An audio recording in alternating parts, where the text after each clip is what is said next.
quand est-ce qu'on arrête d'avoir une vie de merde? Quand est-ce qu'on arrête d'accepter de sacrifier 5 jours par semaine pour 2 jours? Quand est-ce qu'on arrête d'accepter de sacrifier 11 mois par an pour un mois de vacances? Quand est-ce qu'on arrête de vivre la vie que les autres ont choisie pour nous?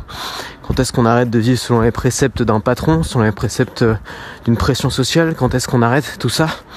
C'est une vraie question, c'est une question que j'ai mis longtemps à me poser.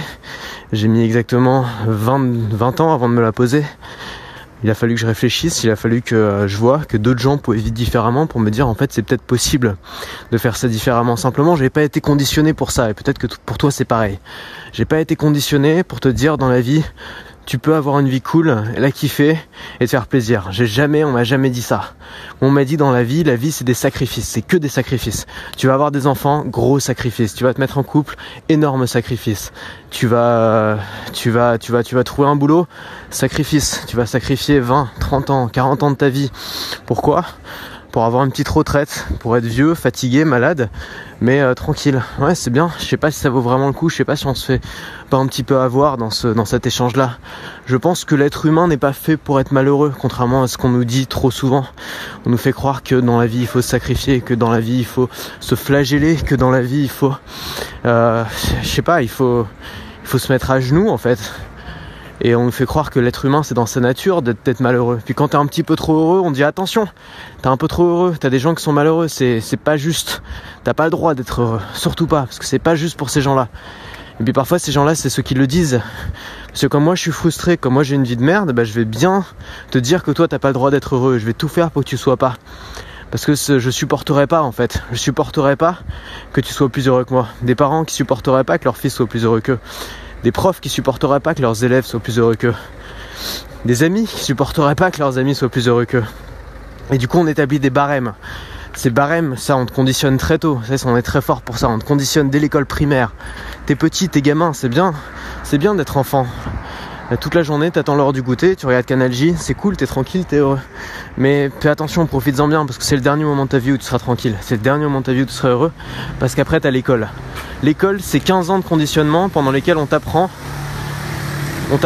à rentrer dans les normes. On t'apprend à être évalué sur une échelle qui va à peu près de 1 à 20 généralement. T'es mis en concurrence avec d'autres camarades qui n'ont rien demandé non plus. Et on dit voilà, on donne telle liste de critères. Ces critères ils sont bien spécifiques.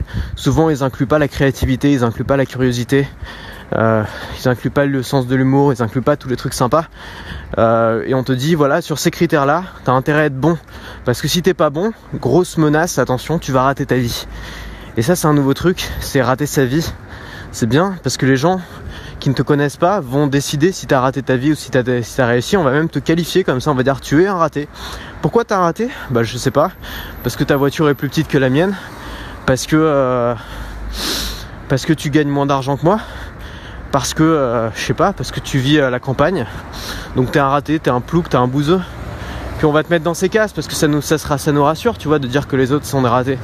Quand on est frustré, tu vois, quand on est passé à côté de la vie qu'on voulait, quand on est passé à côté de ses rêves, quand on a arrêté d'être un enfant et qu'on est vieux depuis qu'on a 15 ans, quand on a cette vie-là, on n'a surtout pas envie qu'il y ait des gens qui soient plus heureux que nous, on n'a surtout pas envie qu'il y ait des gens qui aient une vie plus simple que nous. Du coup on va les traiter de ratés, on va les traiter de bouseux, on va les traiter de ploucs. C'est tellement plus facile, ça nous permet d'accepter notre conditionnement qu'on s'est nous-mêmes créé, qu'on a accepté. Ça nous permet d'accepter notre lâcheté, ça nous permet d'accepter notre manque de courage. Pourquoi c'est du manque de courage ? Parce qu'il en faut du courage pour dire non à ça. Il en faut du courage pour dire moi je veux pas rentrer dans ce barème là. Je m'en fous d'avoir 0 sur 20 parce que c'est pas ça moi qui m'intéresse. Il en faut du courage pour dire je vais pas faire la prépa que tu veux faire papa. Je vais pas faire l'école que tu veux faire maman. Parce que j'ai pas envie de faire ça, parce que moi j'ai envie d'aller élever mes chefs dans le Larzac. Alors tu dis ça à tes parents, ils vont péter une durite, ils vont dire non mais tu vas être malheureux. Et puis à un moment tu regardes leur vie et tu dis mais est-ce que eux ils sont vraiment heureux ? Est-ce que toi t'es vraiment heureux ? Tu rentres tous les soirs, t'es fatigué, t'as des cernes jusque là, tu gueules parce que t'en peux plus de ta vie pourrie. Est-ce que vraiment être heureux c'est avoir ta vie à toi ? Est-ce que t'as pas le droit toi un peu de la remettre en question et te dire qu'est-ce qui est bien pour moi ? Qu'est-ce que j'ai envie moi ?